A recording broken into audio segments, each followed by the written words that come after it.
going to show you how to make music with water. We need glass, first glass, some food coloring, a stirrer and a spoon. Next, you need to fill up water at different levels for each container. So let's get started. If you want to make a xylophone, you need food coloring.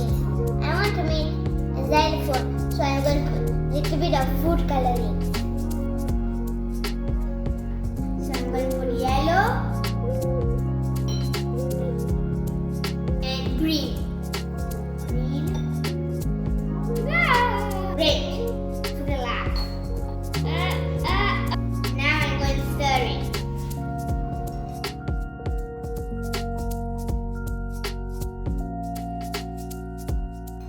So you take a spoon and tap it.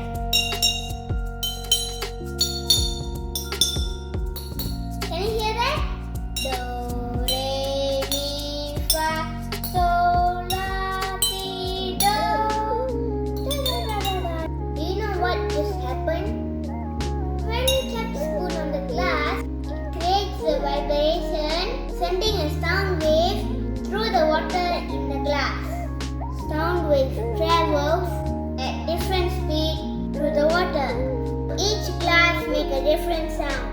The speed of a sound wave depends on the amount of water in the glass.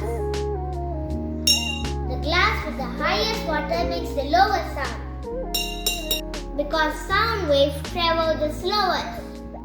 The glass with the least water makes the highest sound, because the sound waves travel the fastest. Sound is created when something vibrates and sends waves of energy into our ears.